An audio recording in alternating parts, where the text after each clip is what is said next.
Did the cautious precision of Bernard Montgomery save more lives than the reckless fire of George Patton? Or did his hesitation merely bleed the Allies dry?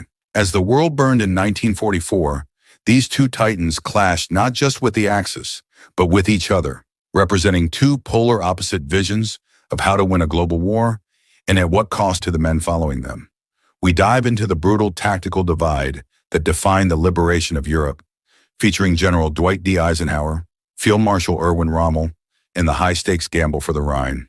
The smoke of the Great War never truly left the lungs of Field Marshal Bernard Montgomery, and his every move on the chessboards of North Africa and Europe whispered of a deep-seated trauma born in the mud of the Somme. He remembered a generation of British youth vanishing into the meat grinder of static attrition, and he vowed that under his command, the British soldier would never again be sacrificed for a yard of meaningless dirt without the overwhelming support of steel and fire. This philosophy birthed the set-piece battle, a mechanical symphony of destruction where every shell was counted and every contingency was mapped before a single boot hit the soil.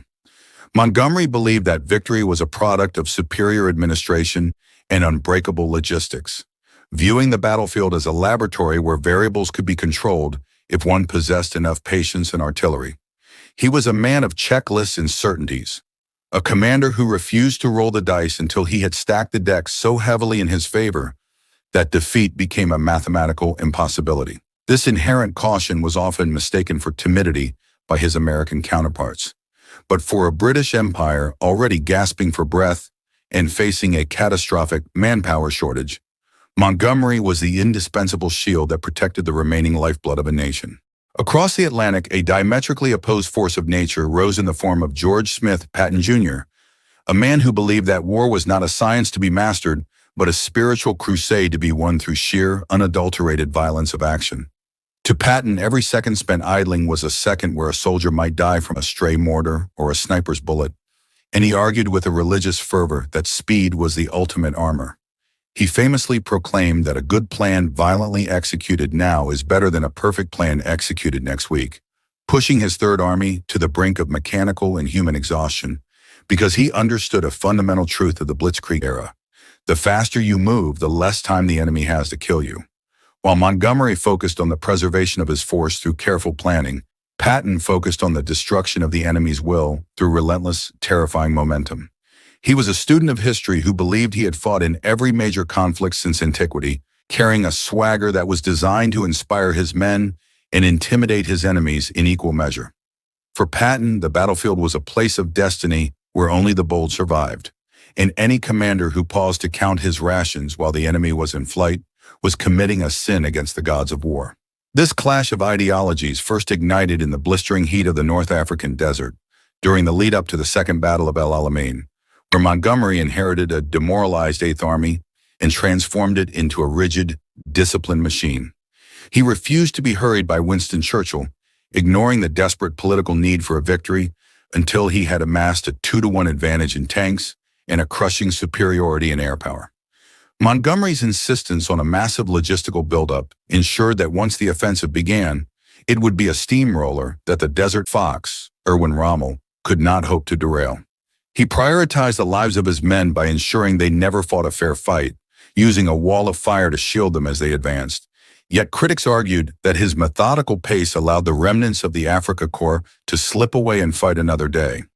The colossal crump of his artillery became his signature, a terrifying display of industrial-age warfare that sought to blast a path through the minefields rather than navigate them. Just as Montgomery was perfecting the art of the controlled advance, Patton was landing in Morocco during Operation Torch, bringing a brand of aggressive mobility that the American forces desperately needed after the stinging defeat at Kasserine Pass. Patton did not just want to defeat the enemy. He wanted to annihilate their capacity to think, driving his armored columns deep into the rear of Axis lines with a total disregard for traditional supply constraints. He viewed the map not as a series of defensive lines to be meticulously dismantled, but as an open field where the bold could seize destiny by the throat. This created a profound tension within the Allied High Command, as Dwight D. Eisenhower had to balance Montgomery's demand for a broad, safe front against Patton's insistence on a narrow, lightning-fast thrust that could end the war in a single stroke. Patton's arrival transformed the American soldier's psyche, replacing the hesitation of the novice with the predatory instinct of the veteran. The rivalry reached a fever pitch during the invasion of Sicily, known as Operation Husky, which served as a laboratory for these two competing styles of command. Montgomery envisioned a classic orderly ascent up the eastern coast toward Messina, keeping the Allied forces tightly knit to prevent a counterattack. But Patton saw an opportunity to turn the campaign into a race for glory. Ignoring the original plan that relegated the American 7th Army to a secondary, protective role, Patton unleashed his old blood and guts persona, swinging his divisions around the western tip of the island in a daring, high-speed maneuver. He bypassed fortified positions and sprinted toward Palermo, proving that American mobility could achieve in days what the British methodical approach might take weeks to accomplish. This race to Messina became a symbol of the friction between the two generals, as Patton drove his men through the rugged Sicilian terrain with a ferocity that bordered on the fanatical, determined to reach the objective before Montgomery's desert rats could claim the prize. However, this speed came at a psychological cost, as Patton's drive often led to friction with his subordinates and a perceived indifference to the individual suffering of his troops. While Montgomery was seen by his men as a paternal figure who would not waste their lives needlessly, Patton was often viewed as a hard-driving taskmaster who valued the objective above all else. Yet the statistics tell a complex story, as Patton's rapid maneuvers frequently resulted in lower overall casualty rates because the enemy was too disorganized to mount a coherent defense.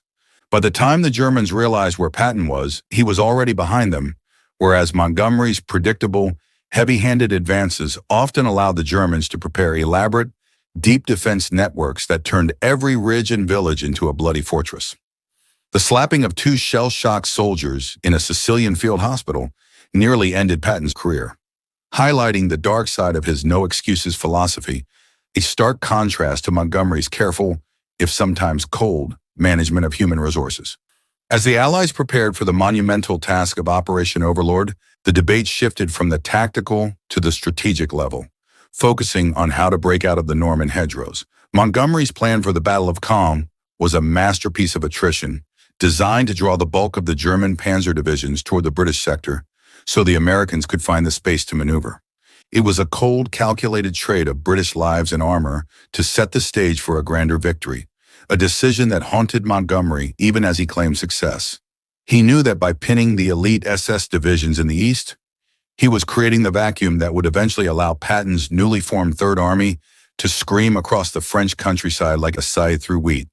The battle for Caen became a grueling war of inches, where Montgomery's refusal to overextend saved his army from destruction, but drew the ire of those who demanded a faster pace of liberation. When the breakout finally occurred during Operation Cobra, the world witnessed the full realization of Patton's philosophy as he turned the Third Army loose. He did not wait for his flanks to be secured, and he did not wait for his fuel trucks to catch up. He simply ordered his commanders to drive until they hit the Rhine. This was the high-risk maneuver that Montgomery loathed, a gamble that could have resulted in the encirclement and destruction of the American spearheads if the German Wehrmacht had possessed the reserves to strike back. But Patton had correctly sensed the internal collapse of the German command structure, betting everything on the idea that speed creates its own security. His tanks became ghosts in the German rear, appearing where they were least expected and vanishing before a counterstroke could be organized. The logistical reality of the European theater soon became a strangulating noose, forcing Supreme Commander Dwight D. Eisenhower to choose between feeding Patton's insatiable Third Army or sustaining Montgomery's massive 21st Army Group. Patton argued with a desperate intensity that if he were given the fuel and the shells, he could pierce the heart of the Reich before the spring thaws, while Montgomery remained steadfast in his belief that a premature leap across the Rhine would invite a catastrophic counterstroke. This was the era of the Red Ball Express, a relentless conveyor belt of trucks manned by thousands of soldiers who bled their youth into the French mud just to keep the tanks moving. Patton understood that every gallon of gasoline was a drop of American blood saved, and he pushed his supply officers to the brink to ensure his armored spearheads never stopped rolling. The sheer scale of Patton's advance was unprecedented, covering hundreds of miles in a matter of weeks and capturing thousands of prisoners with minimal Allied losses. It was a validation of the idea that high-risk tactics, when applied against a crumbling foe, actually maximized survival rates by shortening the duration of the conflict. Yet even as Patton's tanks were racing toward the German border, Montgomery was advocating for a single, massive pencil-like thrust in the north, known as Operation Market Garden. This was the moment where Montgomery, usually so cautious, decided to gamble with the lives of thousands of paratroopers in a desperate bid to end the war by Christmas, proving that even the most methodical commanders are not immune to the lure of a decisive, risky blow. Market Garden was the ultimate test of the British methodical style applied to a high-speed airborne operation. Montgomery envisioned a corridor of bridges seized by paratroopers, over which his armored columns would race into the heart of Germany. However, the plan was too rigid, lacking the flexibility that Patton's chaotic style thrived on.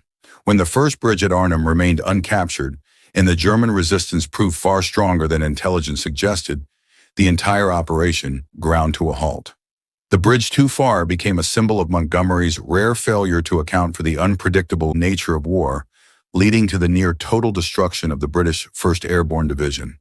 This tragedy underscored the fundamental difference between the two men. Patton built his entire system around chaos and adaptation, while Montgomery built his around order and predictability. The failure of Market Garden left a bitter taste in the mouths of the Allied commanders and led to a winter of stalemate along the Siegfried Line. Montgomery returned to his shell counting and logistical buildup, while Patton chafed at the lack of fuel, famously sending his scouts out to liberate supplies from British depots. The friction between the two reached a boiling point as the cold weather set in, with each man convinced that the other was the primary obstacle to victory. Patton viewed the static warfare of the winter as a criminal waste of time, while Montgomery viewed the American desire for speed as a dangerous form of amateurism. The soldiers in the foxholes cared little for the egos of their generals. They only cared about the warmth of a fire and the hope that they wouldn't be the last man to die in a war that was already won. In the brutal winter of 1944, as the Ardennes forest erupted in the fire of the Battle of the Bulge, these two philosophies were forced to cooperate under the most dire circumstances imaginable. The German surprise offensive threatened to split the Allied lines in two, creating a crisis of confidence that required both Montgomery's defensive stability and Patton's offensive brilliance. While Montgomery took command of the northern shoulder to prevent a total collapse, showing his mastery of the defensive holding action, Patton executed one of the most remarkable tactical pivots in military history. He turned his entire Third Army 90 degrees in the middle of a blizzard to strike the German flank and relieve the besieged paratroopers at Bastogne. It was the ultimate synthesis of Allied power, the shield of Montgomery and the sword of Patton. He pushed his men through the snow and ice with a relentless drive, ignoring the protests of his staff, who said the maneuver was impossible. On the other side of the Bulge, Montgomery was moving with characteristic deliberation, carefully reforming the line and ensuring that the German breakthrough was contained before launching a counterattack. Both men were essential to the victory, yet their post-battle behavior only deepened the rift. Montgomery's insistence that he had tidied up the American mess nearly caused a mutiny among the American generals, while Patton's boastful claims of saving the day irritated the British, who had held the northern line with grim determination. Immediately following the stabilization of the winter front, the tactical execution of the Rhine crossing became the ultimate litmus test for these two philosophies of war. Montgomery launched Operation Plunder, a massive multinational undertaking that felt more like a grand invasion than a river crossing, preceded by a colossal artillery barrage that literally reshaped the landscape. He moved with the weight of an empire, ensuring that when his troops finally stepped onto German soil, they were shielded by an umbrella of air power and a wall of steel that made German resistance futile. Just like that, the methodical approach seemed vindicated by the low casualty rates during the initial bridgehead expansion, yet Patton was already orchestrating a silent, daring alternative. Without a single artillery shell or a grand announcement, Patton's 5th Infantry Division slipped across the Rhine at Oppenheim under the cover of darkness. The steel-gray skies of 1945 offered no sanctuary for the retreating Wehrmacht, yet the friction within the Allied high command proved just as volatile as the front lines themselves. Patton understood that the traditional military doctrine of line of communication was a relic of the past, and he began to bypass the official supply channels to keep his tanks rolling toward the Rhine. He viewed Montgomery's meticulous planning as a form of bureaucratic paralysis, while Montgomery viewed Patton's methods as a dangerous gamble that risked the encirclement of American spearheads. This was the era of the Red Ball Express, a relentless conveyor belt of trucks manned by thousands of soldiers who bled their youth into the French mud just to keep the tanks moving. Patton understood that every gallon of gasoline was a drop of American blood saved, and he pushed his supply officers to the brink to ensure his armored spearheads never stopped rolling. Just as the mechanical heart of the Third Army beat with the rhythm of internal combustion, Montgomery's command was a clockwork mechanism of meticulous preparation that many American generals viewed as infuriatingly sluggish. Montgomery viewed the Rhine River as a formidable psychological and physical barrier that required nothing less than a grand set-piece operation. He spent weeks accumulating a mountain of supplies, meticulously mapping every German machine gun nest and artillery battery on the opposite bank, refusing to move until the probability of failure was reduced to zero. This created a profound strategic rift, as Patton watched from the south, fuming that the Germans were being given a reprieve while Montgomery waited for the perfect moment. Suddenly, the race was no longer just against the Germans, but a race between two men for the soul of the Allied victory. The psychological landscape of this conflict was perhaps even more treacherous than the terrain of the Siegfried Line, as Patton's belief in his own reincarnation, in divine destiny, clashed with Montgomery's cold, analytical detachment. Patton believed he had stood on these same battlefields in previous lives, a conviction that fueled his terrifying disregard for personal safety and his expectation of the same from his men. But this same intensity led to the infamous slapping incidents, highlighting the dark side of his philosophy. Meanwhile, Montgomery's perceived arrogance nearly shattered the Anglo-American alliance. Eisenhower was forced to play the role of the ultimate diplomat, balancing Patton's volatility against Montgomery's condescension. Knowing that losing either man would significantly prolong the slaughter, the survival of the alliance was just as critical as the survival of the men on the front lines. Patton's crossing was a masterpiece of improvisation, proving that speed and audacity could bypass the need for the overwhelming force that Montgomery relied upon. When Patton famously phoned the headquarters to announce that he was across the Rhine before Montgomery had even begun his barrage, the message was clear. The American style of mobile warfare was the future. This moment marked a turning point where the initiative shifted irrevocably to the fast-moving armored columns that bypassed fortified cities and focused on the total disruption of the German rear. Patton's cavalry mentality saved lives by preventing the Germans from establishing a coherent defense, effectively turning the entire German army into a mass of confused, retreating individuals rather than a fighting force. The speed of the advance meant that many German units simply surrendered rather than face the overwhelming momentum of the Third Army. But the human cost of these maneuvers remained a subject of intense debate among military historians who looked at the raw data. Montgomery's defenders point to the fact that his set-piece battles ensured that the infantry was never outrun by its support, providing a safety net that Patton's men often lacked. In the Third Army, a breakdown in a tank or a lost radio connection could mean a squad was isolated and destroyed deep behind enemy lines. The sheer violence of Patton's advance meant that while the overall casualty rates were lower per mile gained, the intensity of the combat for those at the tip of the spear was often higher. Montgomery's slow and steady approach was designed to minimize the trauma of the individual soldier, even if it meant the war lasted longer in total. As the Allied armies flooded into the German heartland, the reality of the war's end began to weigh heavily on both commanders. As they transitioned from liberators to witnesses of the Reich's final horrific secrets. Patton's Third Army was the first to uncover the sickening reality of the concentration camps, specifically Ohrdruf, a discovery that shattered even Patton's hardened exterior. He ordered every available soldier to witness the atrocities, and he forced the local German officials to walk through the camp. This moment of profound moral clarity reinforced Patton's belief that the war had to be ended with absolute crushing speed, because every hour the Allies delayed was another hour of systematic murder. Montgomery, too, was confronted with the horrors of Belsen, where the methodical order of his army was used to bring medical aid and food to the starving survivors. The scale of the atrocities committed by the Nazi regime added a new dimension of urgency to the Allied command.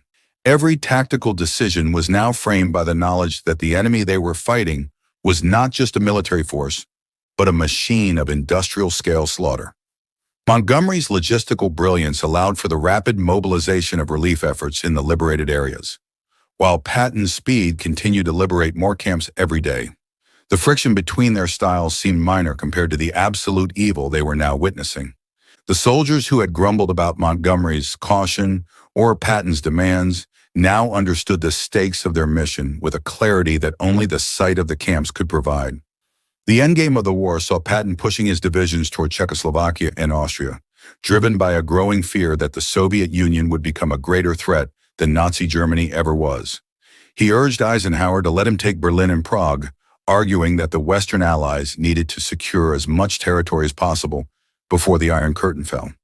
This was the ultimate high-risk maneuver, a political and military gamble that Eisenhower ultimately rejected in favor of a more stable, agreed-upon occupation zone. Montgomery, ever the pragmatist, focused on securing the northern ports and ensuring that the British sector was stabilized, maintaining his philosophy of controlled, sustainable growth even as the German state collapsed into anarchy. The strategic map of Europe for the next 40 years was being drawn by the tracks of their tanks. Analyzing the tactical divide between these two men requires us to look beyond the battlefield and into the very nature of modern attrition. Montgomery's casualty-conscious approach was a direct response to the demographic crisis facing the British Empire, which simply could not afford another generation of lost men. For Britain, a slow victory was better than a fast, bloody defeat that would leave the nation broken. For Patton, representing the industrial and human might of the United States, time was the greatest enemy, and he believed that the American spirit was best suited for a war of movement and aggression. Both men were right within the context of their own national interests. Yet their friction nearly jeopardized the very victory they both craved. Their disagreement reflected the different burdens their respective nations carried into the conflict. The duration of the war was undoubtedly shortened by Patton's relentless drive, which prevented the Germans from ever finding a stable footing once the breakthrough in Normandy occurred. His ability to maintain momentum across hundreds of miles of hostile territory remains a textbook example of armored warfare that is still studied today. However, it was Montgomery's steady hand during the darkest hours and the meticulous planning of the initial D-Day landings that provided the foundation upon which Patton's success was built. Without the shield of the British and Canadian forces pinning down the elite German panzers at Caen, Patton's sword would have likely been blunted before it ever reached the German border. The two commanders, though they often loathed each other, were part of a single functional machine. In the final assessment of Allied survival rates, we see a complex interplay where Montgomery's caution protected the infantry from unnecessary slaughter during set-piece battles, while Patton's speed protected the entire army from a prolonged war of attrition. The tragedy of the conflict is that both men were often blinded by their own egos, leading to missed opportunities like the failure to close the Falaise Gap quickly enough, which allowed thousands of Germans to escape and fight again. This reminds us that in the high-stakes world of military command, the personality of the general is just as much a weapon or a liability as the tanks and planes they command. The human element of war, with all its flaws and brilliance, was never more apparent than in the rivalry between these two giants. The legacy of Bernard Montgomery is that of the professional soldier who understood that modern war is a matter of logistics and administration. He was the man who stabilized the Allied lines when they were faltering, and who provided the immovable foundation upon which the final victory was built. He was often difficult and arrogant, but his dedication to his men was absolute, and he never wasted a life on a whim or a gamble. To his troops, he was Monty, the leader who gave them the confidence to believe they could defeat the legendary Wehrmacht. His methodical approach may have lacked the cinematic flair of Patton's dash, but it provided the structural integrity that the Allied coalition required to survive the greatest conflict in human history.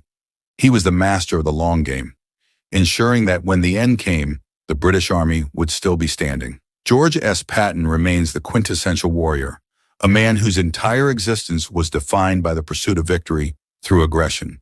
He was the sword of the Allied cause, the one commander whom the German high command truly feared because of his unpredictability and his mastery of mobile warfare.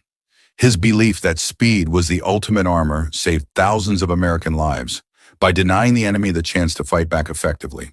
Though his personality was volatile and his methods were often criticized as reckless, his results were undeniable. He transformed the American army from a green, inexperienced force into the most efficient killing machine the world had ever seen, proving that in the crucible of war, the boldest path is often the safest. He was the master of the short game, ending the dying as quickly as humanly possible through pure, unrelenting pressure. The synthesis of these two styles was the true secret to the Allied success. Without Montgomery's broad front and logistical security, Patton's spearheads would have been vulnerable to being cut off and destroyed. Without Patton's relentless drive and tactical improvisation, Montgomery's slow advance might have allowed the war to grind on into another winter of stalemate and slaughter. They were the two halves of a single devastating weapon, one the anvil and the other the hammer. Their rivalry, while personally bitter, forced each man to excel, pushing the Allied armies to achieve feats of endurance and bravery that redefined the limits of human capability. Their shared victory was a product of their friction, not in spite of it. As the guns fell silent across Europe on VE Day, the survivors of the conflict stood in the wreckage of a continent and looked toward a future that had been secured by the clashing visions of these two giants. The debate between the methodical and the rapid, the cautious and the bold, remains a central theme in military education to this day. We remember Montgomery and Patton not just for their victories, but for the profound responsibility they carried. The weight of millions of lives balanced on the edge of their tactical decisions. Their story is a testament to the fact that in the dark theater of war, there is no single right way to win, only the relentless pursuit of an end to the dying, and the eternal hope that the lessons learned on the battlefields of Europe will never have to be applied again. If you were in Eisenhower's shoes, would you have given all the fuel to Patton to end the war quickly, or sustain Montgomery's broad front to ensure a safer, guaranteed victory? Let me know your strategic choice in the comments below, and don't forget to subscribe and hit the notification bell.